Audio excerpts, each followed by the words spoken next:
problème qu'on a eu dans le passé, c'est que notre distillation faisait de la mousse. Ce qui fait qu'on est obligé de diminuer la température de distillation. Ce qui prend plus de temps. Ça nous prenait 4 heures, 4 heures et demie, des fois même 5 heures pour finir la distillation.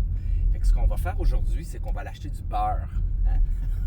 Du beurre non salé. Important, du beurre non salé. Puis on va mettre une motte de beurre dans notre rye, directement dans l'alambic, pour pas qu'il y ait de mousse. Et si ça fonctionne, on va pouvoir monter la température. Puis cette première distillation-là, on veut l'envoyer dans le tapis. Là, on peut la faire en 3 heures, 3 heures et demie, ça serait génial. Ils annoncent une journée à 40 degrés Celsius avec le facteur humidex dans une distillerie avec un alambic qui bout. Ça va être le fun de sortir plus tôt. Donc on va voir si ça fonctionne. On ne mettra pas du beurre à l'ail, ça sera pas bon. On veut du beurre pas salé, non salé.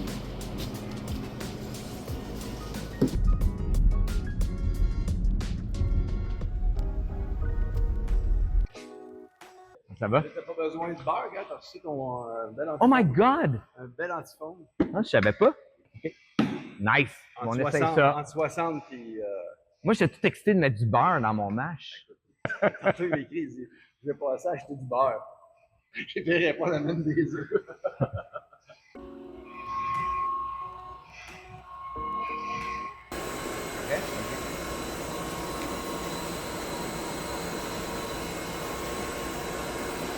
Non, qu'est-ce que tu gars? Puis ça a tombé, ça a arrêté. Là. Ah. Tu sais, sur le bord, ça fonde toujours.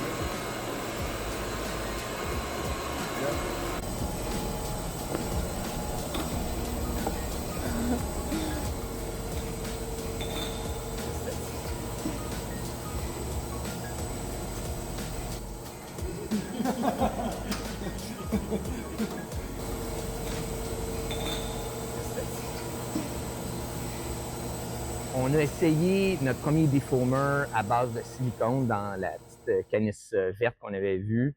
Par la suite, on a essayé le beurre. Les deux n'ont pas super bien fonctionné. Ce qu'on a fait par la suite, c'est qu'on est allé avec un format plus gros. Donc, ce defoamer-là, qui a super bien fonctionné à base de silicone. Toutefois, notre maître distillateur, même s'il était satisfait avec ce produit-là, on était capable de descendre notre distillation à 5h30 au lieu de 6h. Il voulait aller un petit peu plus loin au niveau du produit et pas trop confortable avec le silicone. Donc, ce qu'on a trouvé, c'est un autre defoamer qui, lui, est à base d'huile végétale. Donc, c'est ce qu'on utilise maintenant. Un peu moins performant que celui à base de silicone. Fait que ce qu'on fait, c'est qu'on le met directement lorsqu'on commence notre fermentation, donc dans le fermenteur. Donc, le silicone va rester là parce que lorsqu'on a aussi notre fermentation, on peut avoir aussi de la mousse ou du foam qui va se développer avec la levure qui agit qui transforme tout notre sucre en alcool. Donc, on l'utilise là. Par la suite, on l'envoie dans notre alambic, dans notre stripping still pour faire notre première distillation. On n'est pas capable de monter la température autant, ce qui nous donne une distillation autour de 6 heures au lieu de 5 heures et demie. Mais c'est pas grave, on descend la température un peu. Comme on dit, le whisky, il faut attendre au moins 3, 6, 10 ans par la suite en baril. Qu'est-ce que c'est un petit 30 minutes? Donc, on utilise maintenant un defoamer à base d'huile végétale.